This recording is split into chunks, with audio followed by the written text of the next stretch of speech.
The night they abandoned me, something in me cracked so cleanly I didn't even bleed. At least, not in the way they could see. I was 19, pregnant, and stupid enough to believe that love meant something in my family. Turns out, it had terms, conditions, expiration dates. As I stood there on the porch with $43 in my pocket and the taste of copper in my mouth from biting my tongue too hard, I made a promise. One day I would make them remember this moment, and they wouldn't remember it fondly. The door slammed shut behind me. Not loud, not dramatic, just final. I stared at the grain in the wood, memorizing it, as if I might never see it again. The porch light buzzed above my head, and the rain had started to fall heavier now, pinpricks against my jacket and hair.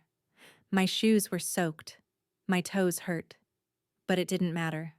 I was already numb. "You made your bed. Lie in it," my mother had said, her voice sharper than the wind cutting across the driveway. My father didn't even look up from the newspaper. "You wanted freedom? Now pay for it." They handed me an envelope with 43 crumpled dollars inside. No note, no phone number, just a final message that I was someone else's problem now, except I wasn't anyone's. I walked for 3 hours that night. I didn't have a plan. I just kept putting one foot in front of the other, trying not to fall apart in front of anyone who might be watching. It wasn't until I found a 24-hour diner with a bathroom mirror that I realized I looked exactly how I felt, like someone who'd been erased. I slept that night in a church basement thanks to a woman named Margie I met at the bus stop. She was older, maybe mid-50s, and smelled like menthols and cinnamon gum. She didn't ask too many questions, just handed me half a tuna sandwich and told me where the shelter was. Said the pastor didn't turn pregnant girls away. Said if I knocked twice and waited, someone would come. They did. That basement wasn't much. Peeling linoleum, one rusted sink, a mattress that smelled like wet pennies. But it was dry, and I had 4 walls around me. I curled around my duffel and held my stomach like it was a secret. And I swore to the ceiling that I wouldn't die like this. I wouldn't disappear like this. I didn't eat for 2 days. I couldn't afford to. I rationed the money: bus fare, a bottle of water, 2 packets of crackers. I picked up a janitorial gig from a Craigslist ad that paid under the table. I cleaned corporate offices until 3 a.m., mopping floors where no one looked me in the eye, scrubbing toilets people were too rich to flush. My belly grew, my hands blistered. By the end of my 3rd week, I had enough to rent a room in a basement apartment with a leaky ceiling and mold in the corners. The heater groaned when it worked. The window faced a brick wall. It was the loneliest place I'd ever been. But it was mine. Micah was born during a thunderstorm. I labored alone. I bit down on a towel in the back of a public clinic while a nurse named Gina held my hand and told me to push. And when I held him for the first time, bloodied and perfect, I knew I'd never have the luxury of failure again. I worked. God, did I work. Micah slept in a drawer lined with towels next to my busted laptop. I'd type through the night while he wheezed softly, a white noise machine that kept me anchored. I wrote everything: essays, reviews, short stories.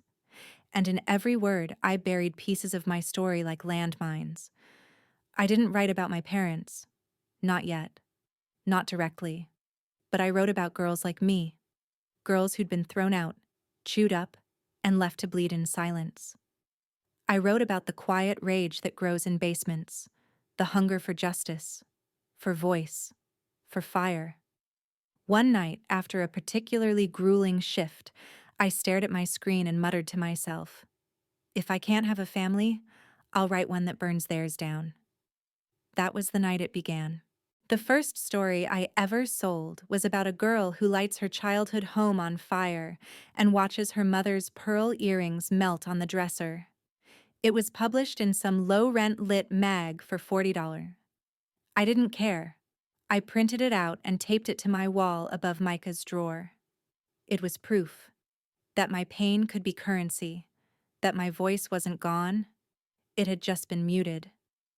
By the time Micah turned 2, I had an agent and a small stack of publication credits.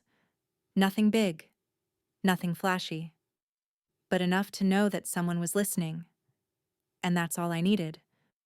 Because the next time I told my story, I wouldn't hide it in metaphor. I would write it plain, cold, undeniable. And I would make sure the world heard it. Even if they didn't recognize the names, even if I changed the town and the porch and the weather, my parents would see it. And they would know. The girl they threw out had come back. Not for forgiveness, for revenge.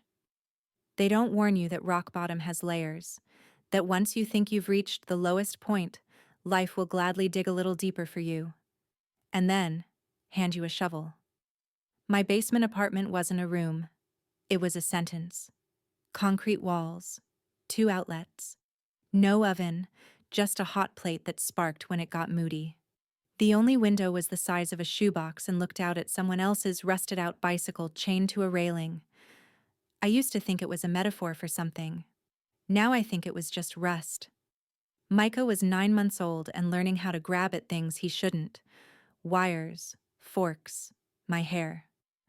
I worked the early shift at a cleaning company, the kind that's always looking for people who don't ask too many questions and won't mind scrubbing things nobody wants to admit they've soiled. I cleaned law firms, dentist offices, daycare centers, always the places with the most secrets spilled on the floor. I'd strap Micah into a second-hand stroller and push him 4 blocks to the sitter, a woman named Angelica, who watched too many kids for not enough money. She smoked menthols on her front stoop and called everyone baby, even Micah.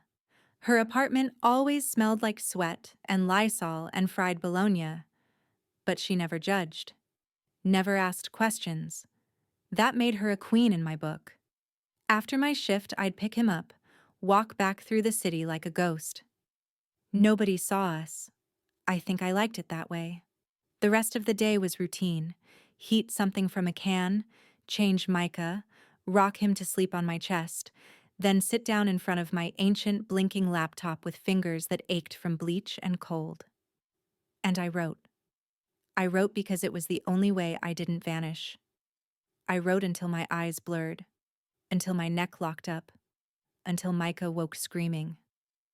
Then I'd scoop him up, hum whatever song came to mind, and tell him stories about a better life we didn't have yet. Sometimes I imagined we lived somewhere else, upstairs even. Somewhere with real walls and real light, and a door that locked with purpose, not a rusted bolt I didn't trust. Sometimes I imagined a husband, someone steady and warm and fictional. Most times I didn't bother. One night the heat gave out completely. February in Michigan isn't kind to people without insulation. I bundled Micah in 3 layers, lit 3 candles, and sat with him on my lap while I edited a short story about a girl who poisons her stepmother and watches her funeral from the back row in sunglasses. The girl was nothing like me, except that she had been erased and decided to make herself unforgettable. At one point, I whispered aloud, "If I can't have a family, I'll write one that burns theirs down." And that was the moment. That tiny, exhausted, half-frozen declaration. That was where my revenge began. Not with a plan, with a sentence. I began reworking all my old stories, adding venom where there had only been sadness, turning grief into grit. Characters stopped apologizing. They started fighting back. I built daughters who refused to be silent, mothers who survived spite, families that cracked open under the weight of their own lies. It felt good. It felt clean. And slowly it started working. I submitted to online lit mags, to contests, to anyone who would read the first line without scoffing. Rejections poured in like clockwork, but I didn't stop. Rejection was familiar. It smelled like home.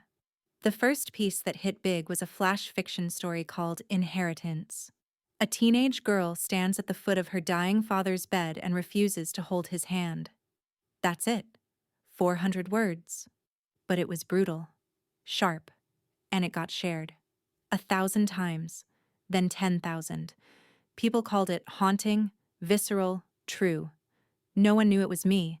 I submitted it under a pen name, C.L. Monroe, Casey Lynn Monroe, my full name, but in reverse. It felt like a small rebellion.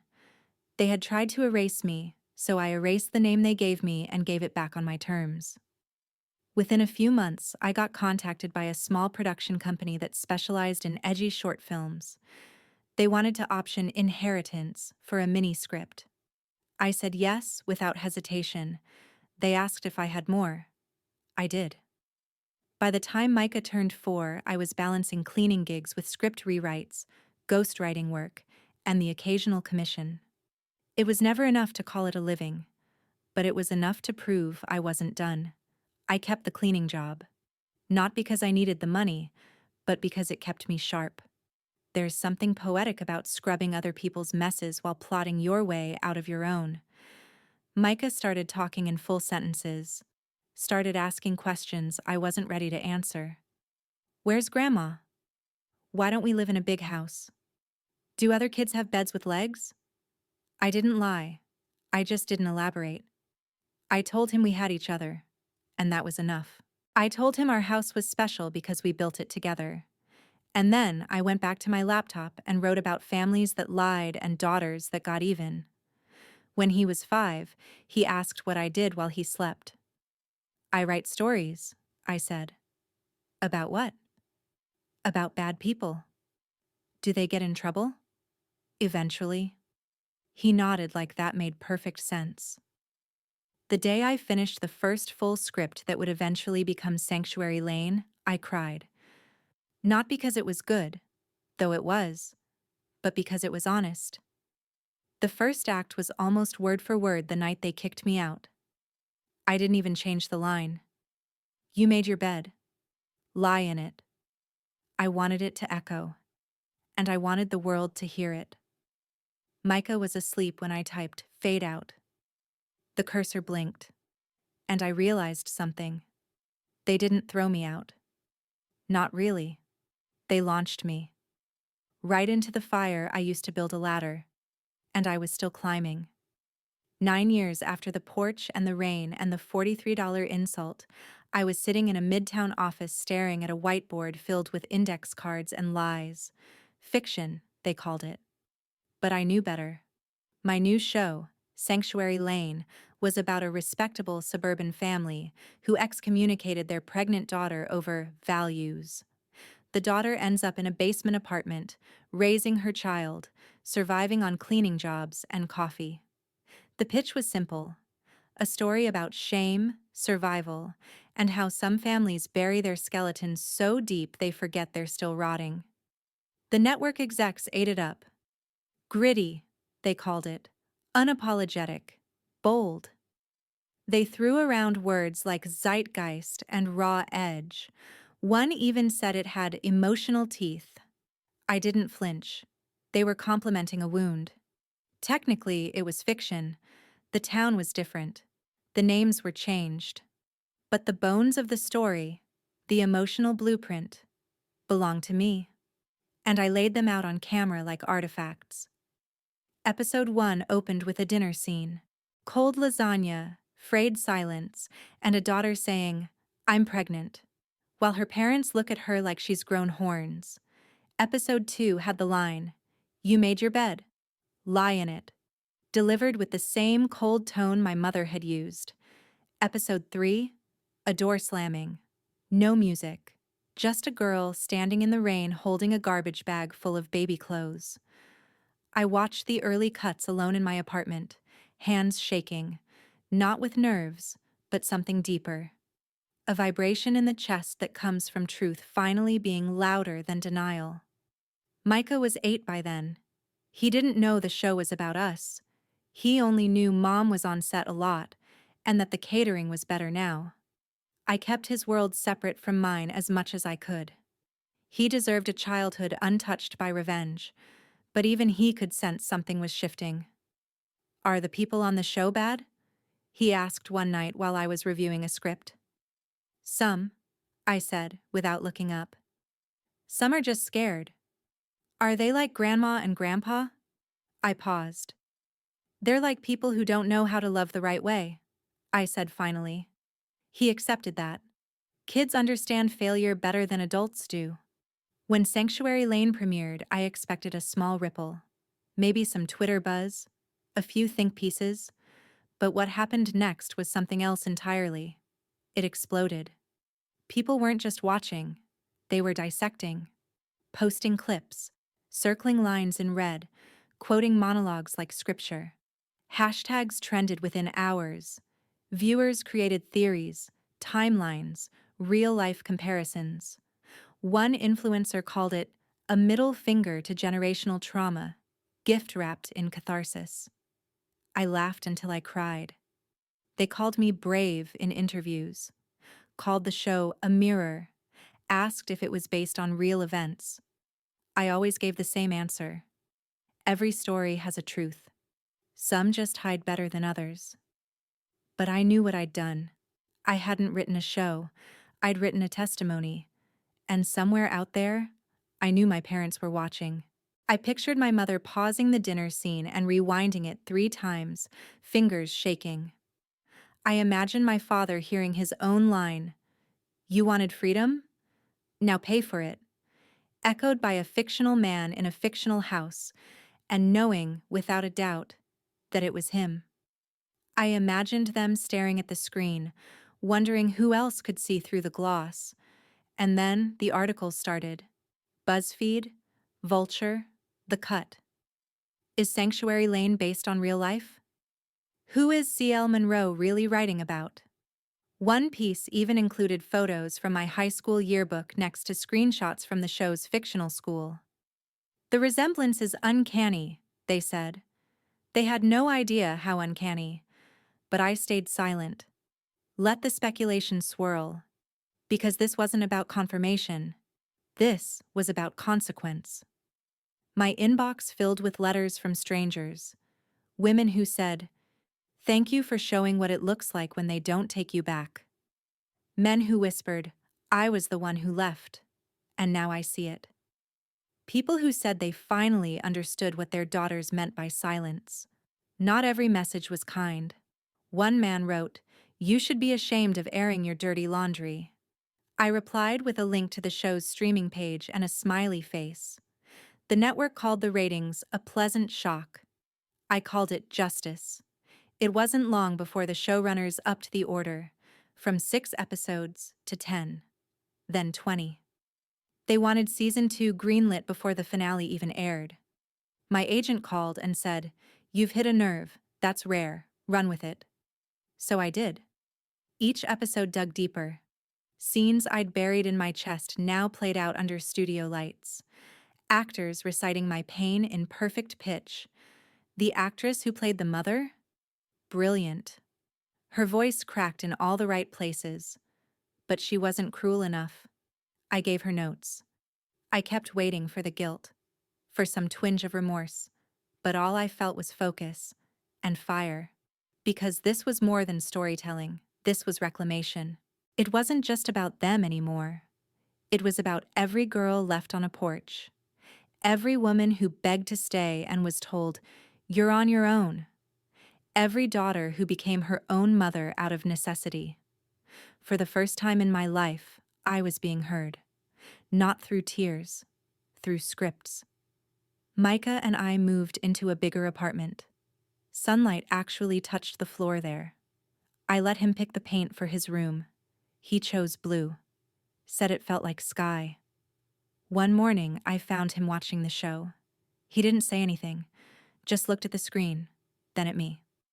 "That girl," he said. "She's like you." I nodded. "Yeah," I said. "She is." He thought for a moment. "Does she win?" I looked at the screen, at the girl I used to be. "She's learning how to," I said. "Every episode." I stood in front of the mirror, tugging at the hem of a blazer that cost more than 3 months of rent in the basement where this story began. The panel was set for 3 p.m. Press already crowding the hotel lobby, cameras waiting, makeup melting under the fluorescent heat of importance. I'd been called a lot of things in my life: ungrateful, dramatic, a disappointment. But the voice of forgotten daughters was new. The words still sat strange on my tongue, a little too shiny, a little too late. The panel was part of a writers' conference in New York, some upscale symposium for voices that dared to tell the untold. I was the keynote. They printed my face on the program next to words like visionary and disruptive. If only they'd seen the version of me from 10 years ago, crouched next to a crib made from a drawer, typing between diaper changes and breakdowns. I didn't feel powerful. I felt exposed. But the world loves a story wrapped in survival. They love pain when it's been cleaned up, edited for clarity, turned into a marketable monologue. My trauma had become their entertainment, and in return, they handed me praise like it was currency. I wasn't sure what felt worse: the fact that it worked, or the fact that I needed it to. The panel moderator was some clean-shaven MFA with too many syllables in his introductions. He read from a cue card like my life was a thesis paper. Casey Monroe, creator of Sanctuary Lane, the breakout series that sparked national conversations on abandonment, generational estrangement, and the power of narrative reclamation. Applause. I stepped up to the mic, fingers wrapped around the note cards I wouldn't use. I looked out into a sea of eager, waiting faces.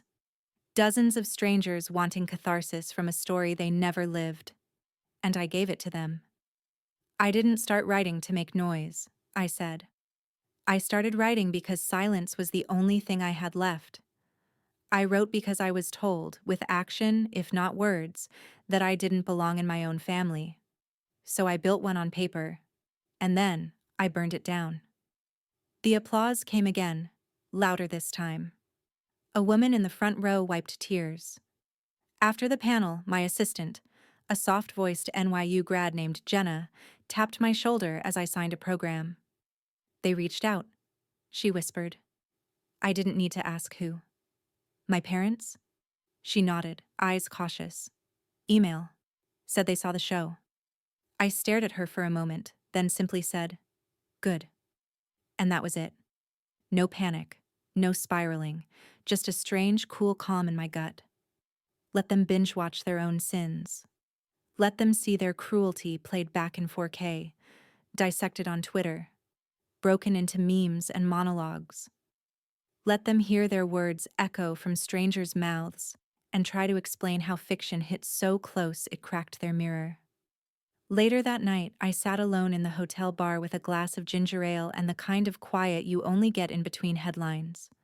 The bartender recognized me, asked if I was that Casey Monroe. I said yes. He told me his sister watched the show with their mom, and they both cried during the episode where the daughter gives birth alone in a free clinic. She said it felt like therapy, he told me, sliding the drink across the counter. I smiled politely, but I couldn't stop thinking. Therapy shouldn't feel like reliving your worst night on television. My phone buzzed. It was a news alert. Another op-ed had dropped. Sanctuary Lane and the Rise of Vengeance TV. They called me a disruptor, a truth teller, a genius. I wasn't flattered. I was exhausted. Because they didn't care about the girl on the porch. They cared about the ratings, about the drama, about how good pain looked on camera. America doesn't heal trauma.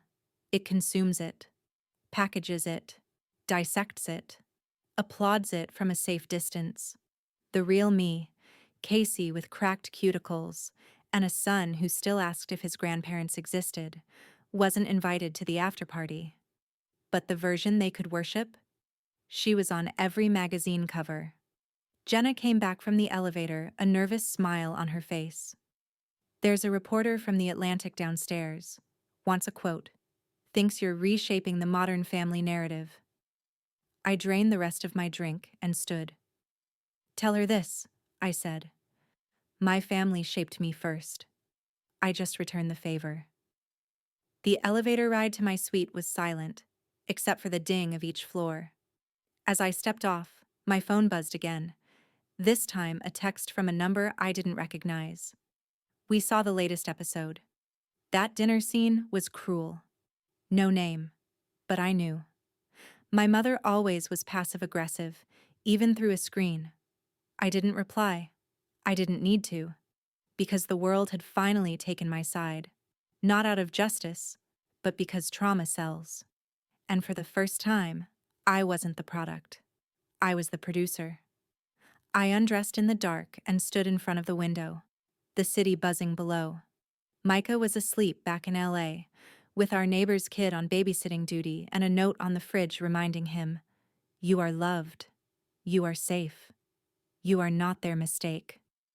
He didn't know how long it took for me to believe that for myself. But one day he would, and he'd never have to write his pain to be seen, because I already did. And the world clapped. It happened on a Thursday, not a premiere night, not a press day, just a Thursday. Quiet, unremarkable, until it wasn't.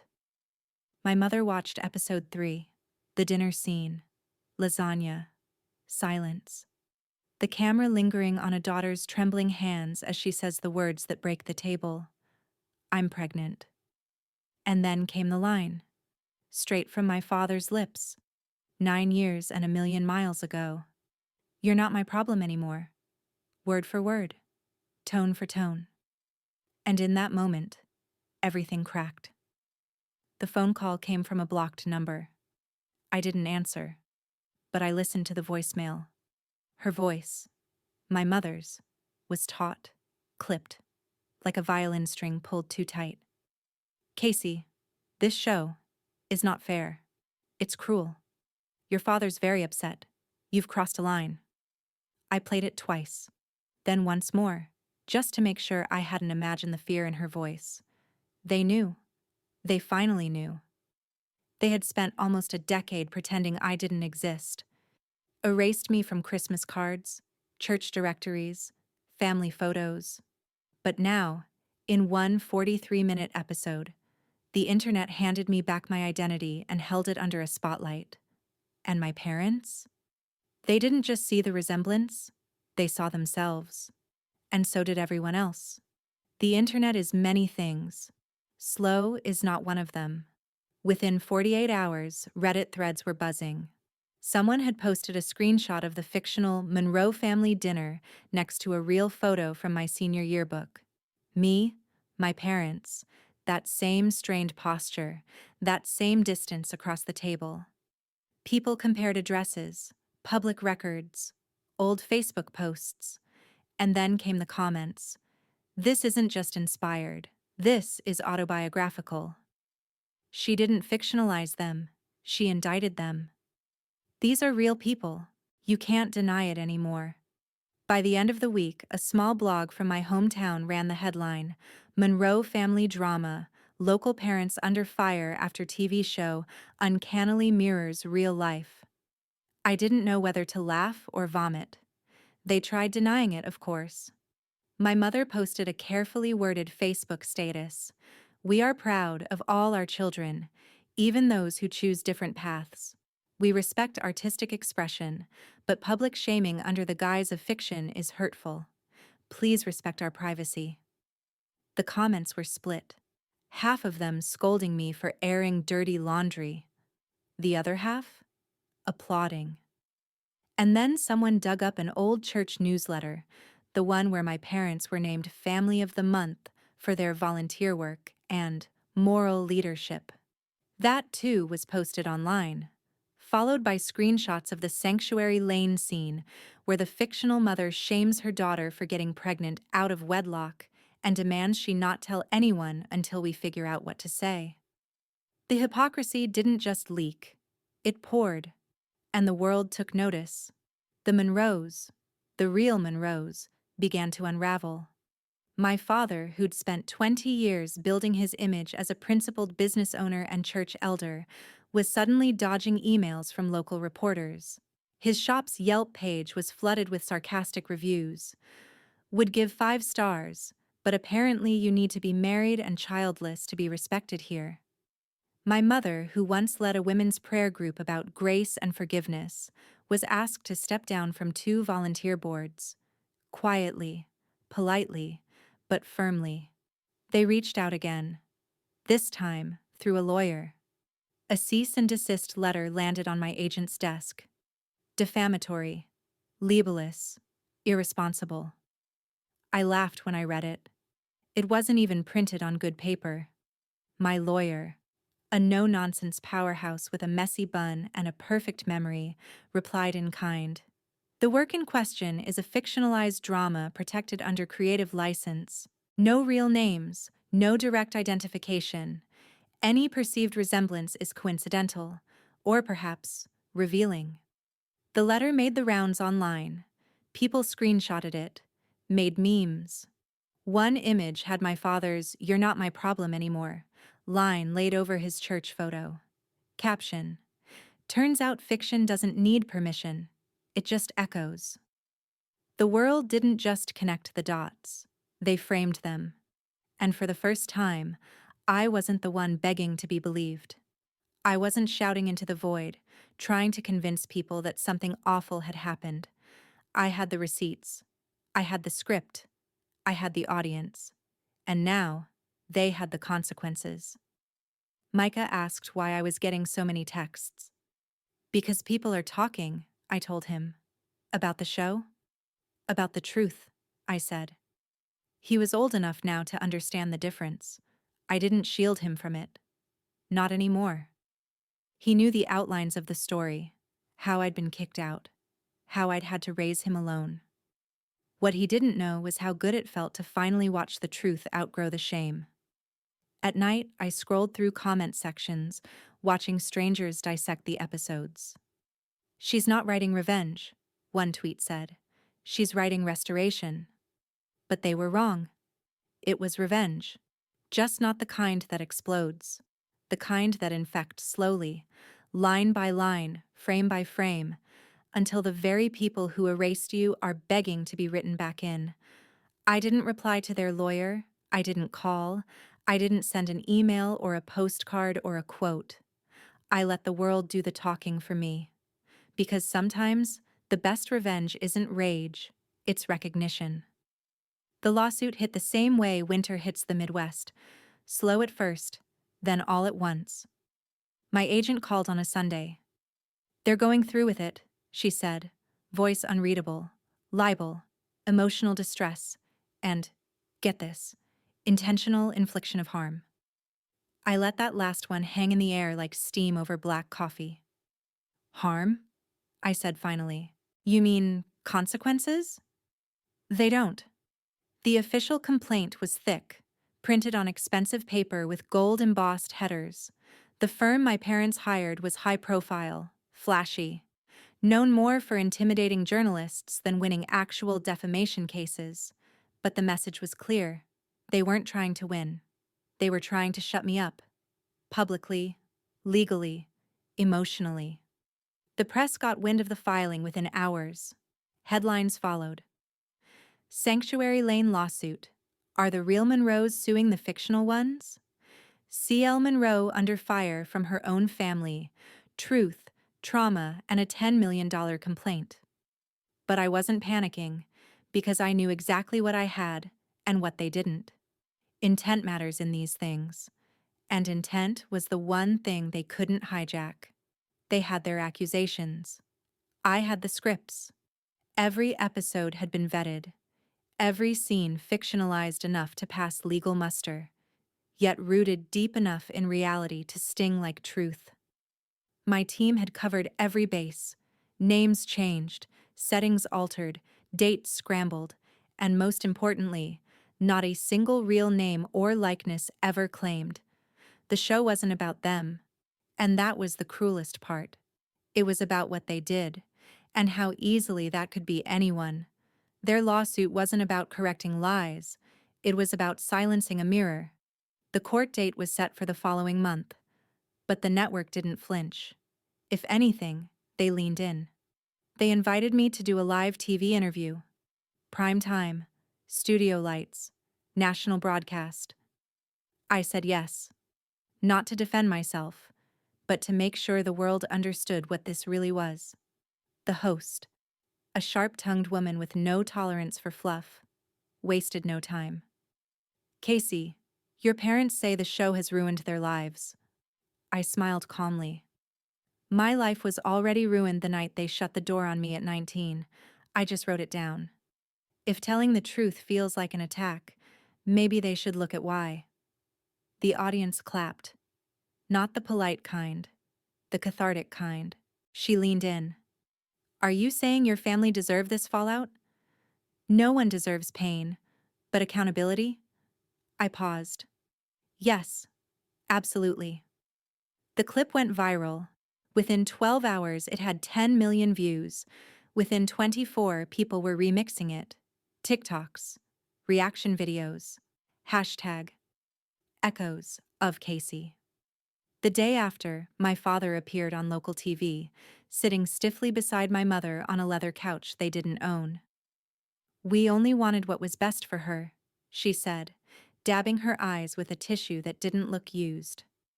She's mentally unstable, he added, his voice breaking slightly. We've tried to reach her. It was almost impressive, watching them try to rewrite the narrative in real time, as if America hadn't already chosen a side. And then the court ruling came in. Motion to dismiss, granted.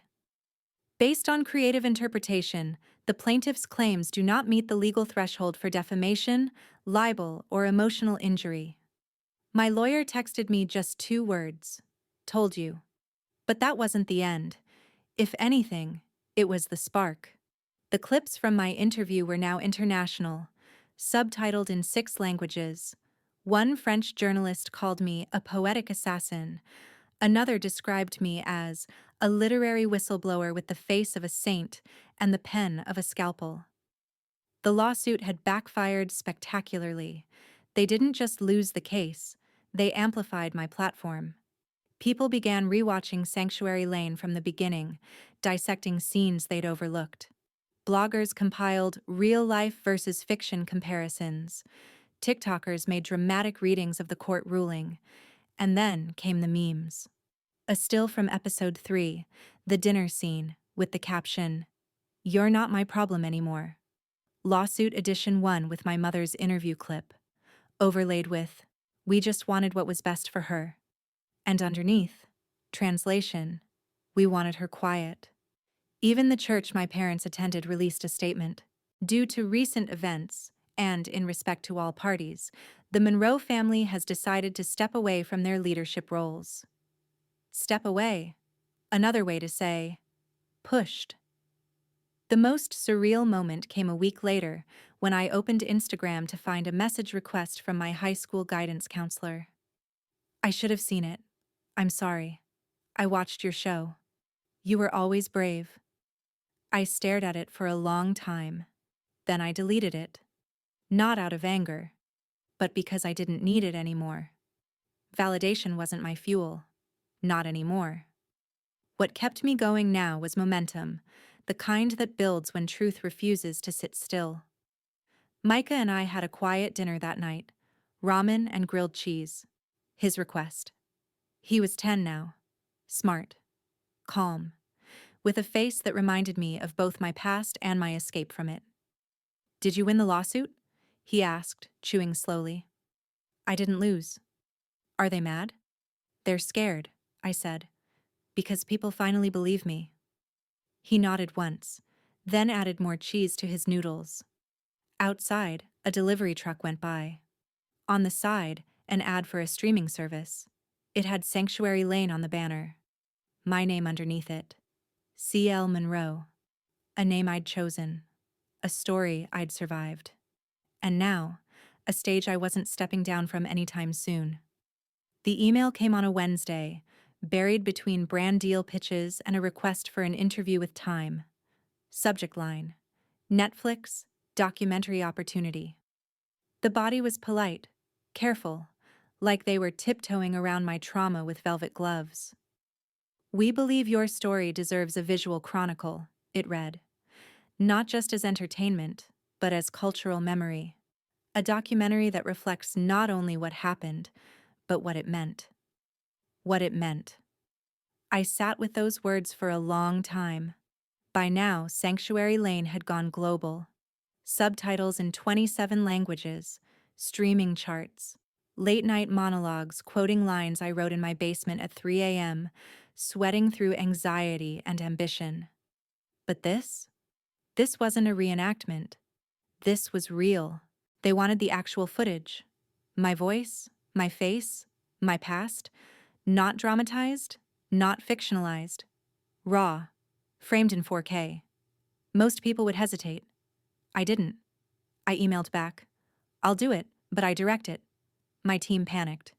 Casey, that's not how this works. It is now. This could get messy.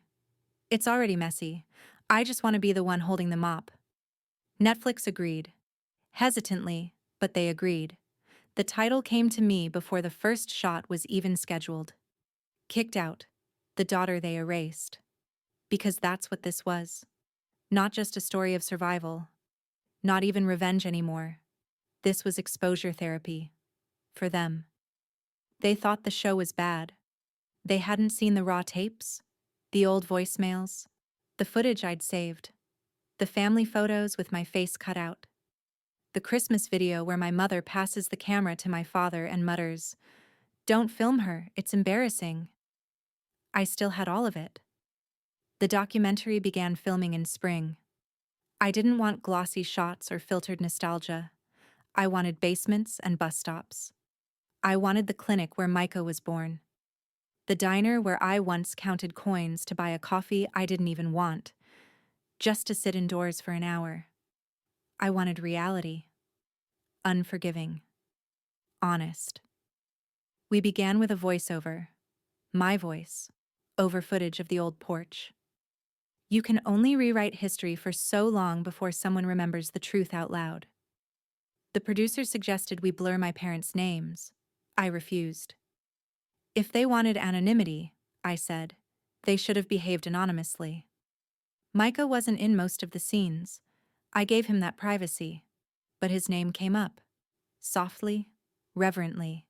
The child they never asked about. The boy they erased along with me. One of the most brutal scenes was filmed in my old high school parking lot. I stood there, hands in my pockets, remembering the night I walked home in the rain after my father refused to pick me up from work because I chose to get pregnant.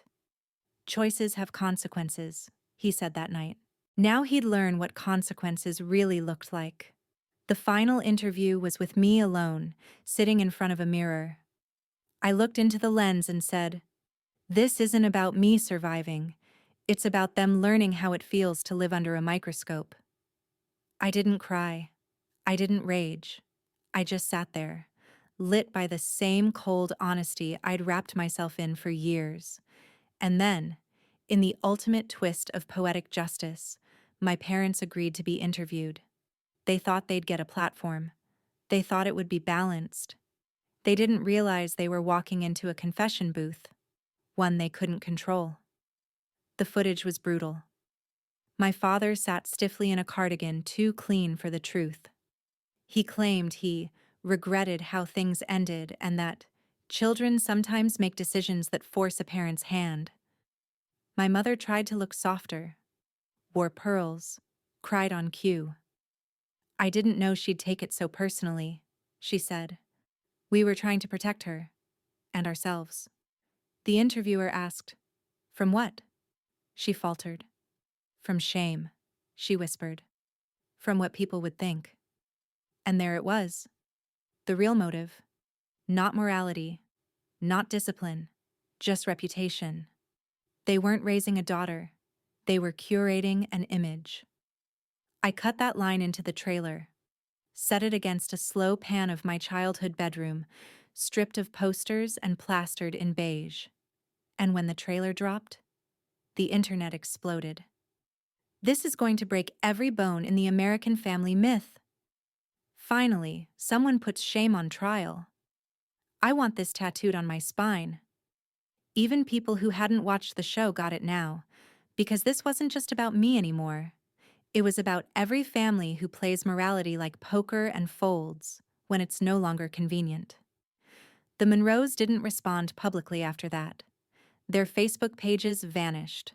My sister, who'd stayed silent through all of it, texted me one line after the trailer aired. "You're going to destroy them." I replied, "I'm not destroying anyone. I'm just turning the lights on."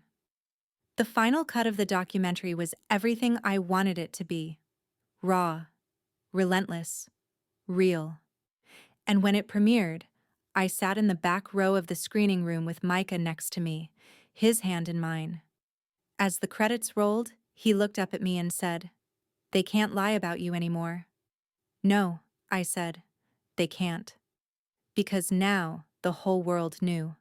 The premiere night of Kicked Out, The Daughter They Erased was an event. A packed screening room, hushed whispers, the weight of every expectation. When the screen went black and credits rolled, the silence felt like landing on another planet. And then the lights came up, and the applause echoed. Longer, harder than I'd anticipated. They watched. They heard. There was no escape anymore. Within hours, the fallout began. My father's board of directors at the nonprofit organization he'd co-founded sent out a statement distancing the organization from any personal controversies not aligned with our mission. He was asked to step down. Within 24 hours, reporters had confirmed his resignation. The press called it a voluntary departure, but everyone knew what voluntary meant when the cameras are already rolling. My mother, less publicly ambitious, more socially visible through charity committees and church women's auxiliaries, found her invitations rescinded. Boards that once listed her as a respected pillar of the community quietly scrubbed her name from their websites. Grants she'd tutored kids on were canceled. Locally, she was suddenly that woman whose horseshit reputation people whispered about behind their hands. The best part? They couldn't make it look like collateral damage. This was their own doing. They had invested years into cultivating the image of a good Christian family, pillars of morality, volunteers, donors, mentors. They had built walls neatly around their transgressions, counting on silence and shame to hold it together. But one film tore those walls down, and others watched. The church they'd attended released a press note. "Due to recent awareness raised surrounding the Monroe family, we are reviewing all past gifts, affiliations, and leadership ties." That meant my parents' names, once inscribed on donor recognition plaques and printed in annual reports, were quietly removed. Undedicated. Anonymous donors now. The perfect image had cracks. And slowly their names were sliding into the cracks. My sister, herself always the golden child, the one who stayed when I left, the one who avoided the fireworks, texted me in the middle of the night. "You've destroyed everything." I read it 3 times. I typed back only, "Everything that destroyed me." She didn't reply. Friends I hadn't spoken to in years began sending me messages. I always suspected. "I'm so sorry. I didn't know." Some said, "You're brave." Others stayed quiet. But the current formed. It gathered under the surface. In local tabloids, they ran "Where are they now?" pieces. They dug up tax records, church minutes, property deeds. Conversations about their integrity now came with skeptical quotation marks. Journalists asked neighbors who lived near my childhood house, "Did you ever hear shouting? Did you ever see lights dragging at 2 a.m.?" The neighbors either refused comment or remembered strange silences and doors slamming. The documentary's trailer was playing in the background of news segments. Every clip, every gasp, every betrayed pause, rehashed in morning shows with anchors shaking their heads over moral decline and family breakdown. The Monroes tried to push back, but they had nothing left to say. They were the subject now, not narrators. One day I got a file drop, a PDF from a public records request. It was internal communications from a nonprofit where my mother had volunteered. Emails about donations, names of people to avoid, drafts of speeches titled Protecting Reputation Through Grace. She had been doing reputation management all along. The phrase damage control appeared in red in one draft with her annotation saying, soften tone, emphasize redemption. I leaned back in my chair and a smile crawled across my face.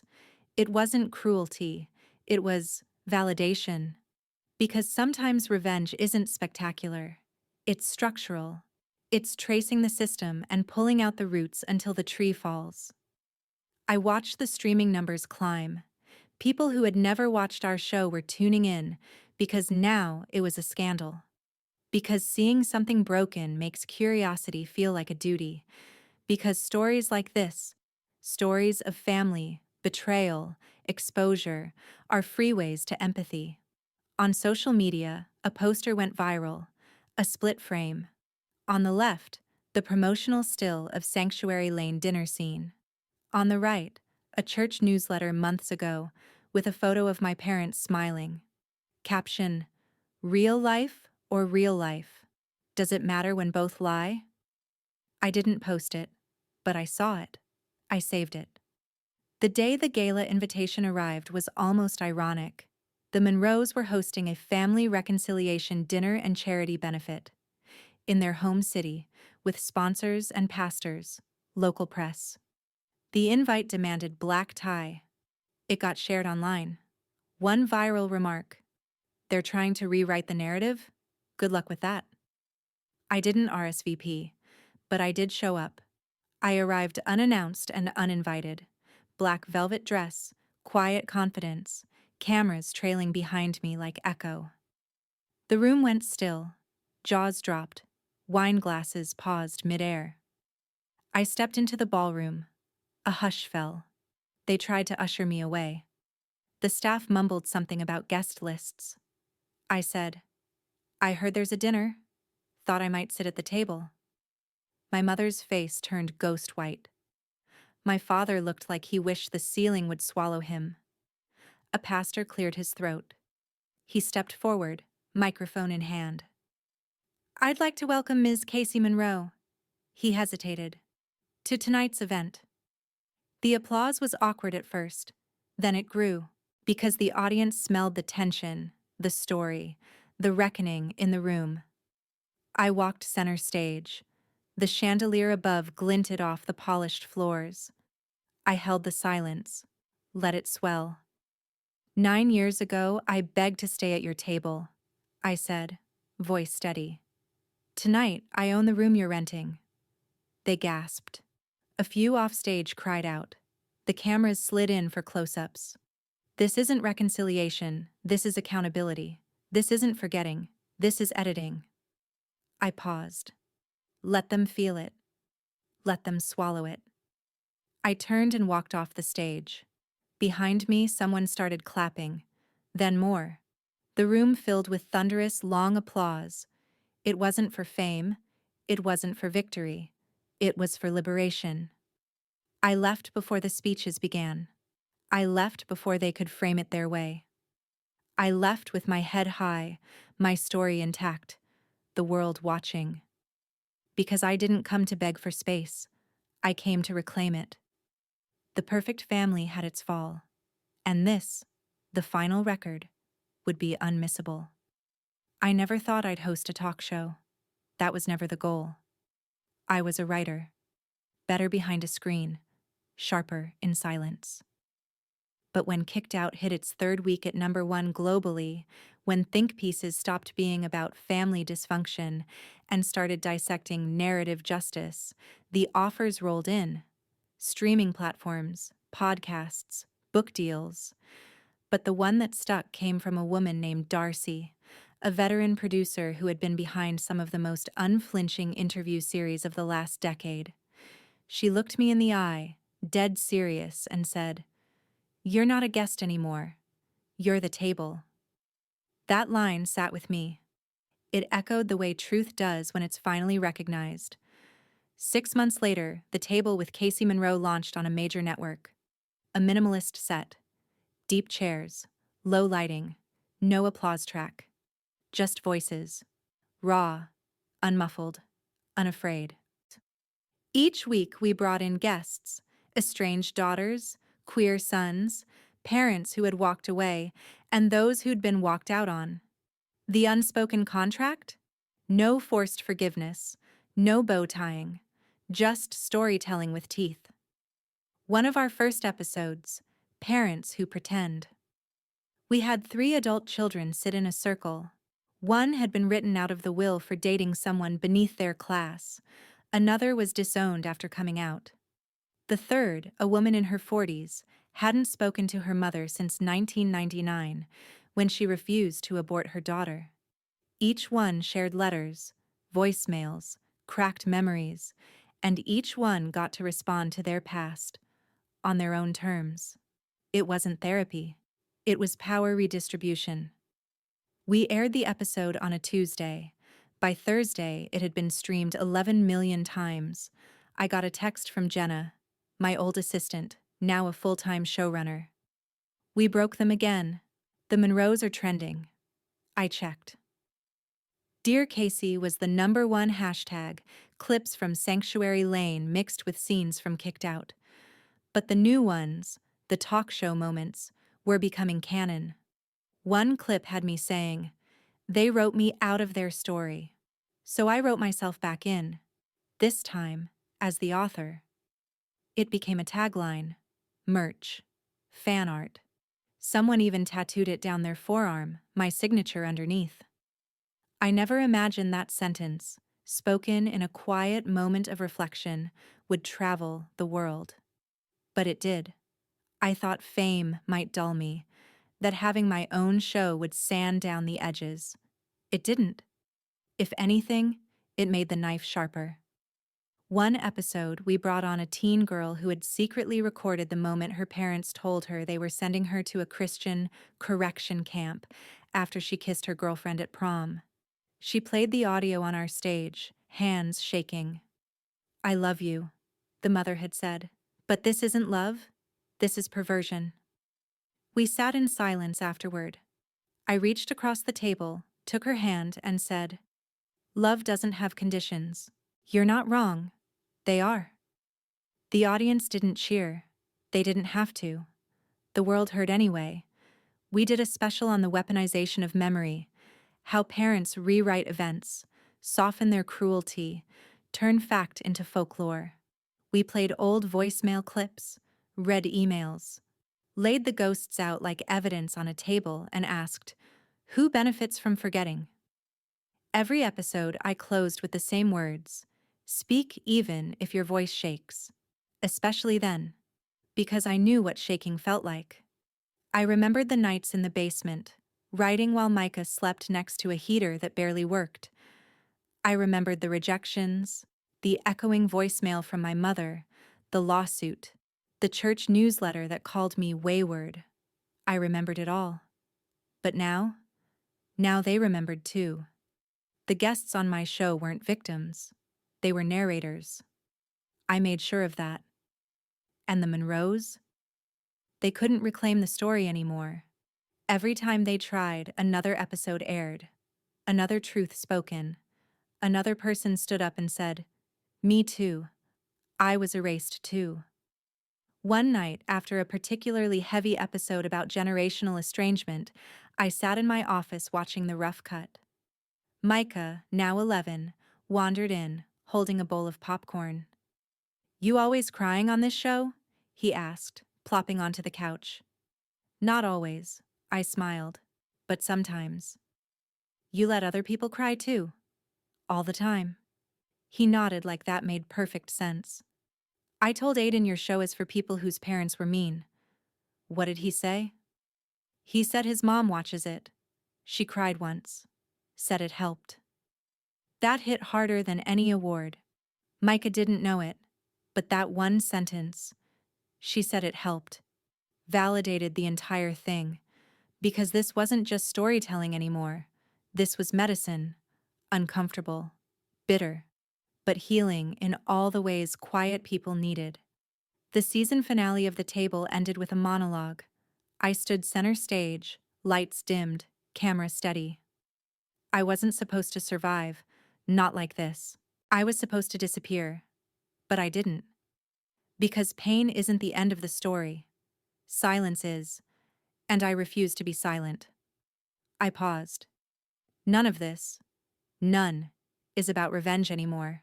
It's about reclaiming what was stolen, our voices, our place at the table, our right to say, this happened, and it mattered. Fade out. The applause came after the credits, not before, because I asked for it that way. Let the silence speak first, then let the world respond. They hosted a gala to clean their name. That's how my sister phrased it in the text she swore she accidentally sent me. Family renewal and values charity ball. Formal attire. Donations matched. Media presence confirmed. It was everything they used to be. Curated, calculated, performative. A social baptism for a family name drowning in disgrace. I wasn't invited, of course, which is why I showed up. Black velvet, high slit, minimal makeup, just enough to say, I'm not here for your forgiveness. I'm here to haunt you properly. Cameras followed me, because they always do now. I didn't ask them to.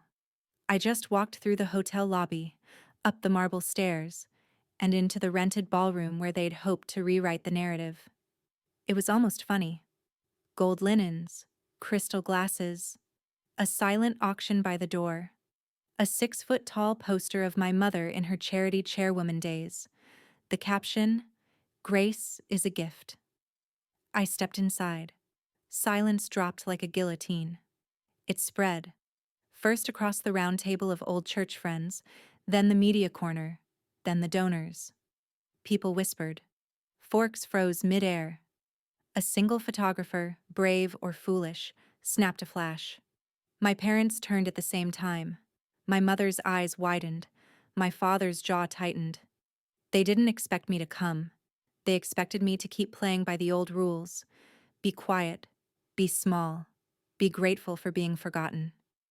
Not anymore. A young MC cleared his throat, nervous. Everyone. Welcome to the Monroe Foundation's. I didn't wait. I stepped forward, onto the small stage where they planned to give their redemption speech, and took the mic. I won't take long, I said. Silence again. I looked around. The chandeliers sparkled like a parody of penance. 9 years ago, I stood on a porch with $43 and a bag of clothes, pregnant and terrified. I begged to stay at the table. I was told to disappear. I paused, letting the room absorb the weight. Tonight, I'm not asking to sit at your table. I own the room you're renting. My mother looked like she'd been slapped. My father stared ahead like if he didn't blink, it would all go away. This event, I said, gesturing to the wine, the roses, the curated redemption, is not about values. It's about control. About washing your hands in public while the people you pushed into silence bleed in private.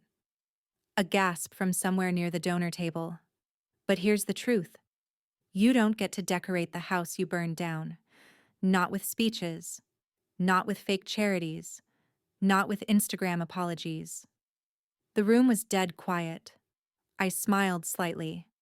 Not cruelly, calmly. This isn't revenge. This is editing. This is what happens when the erased learn how to write. Then I handed the mic to the MC, stepped off the stage, and walked straight out the front doors. The applause started behind me. Not loud at first, but growing. Not everyone clapped. But the ones who did?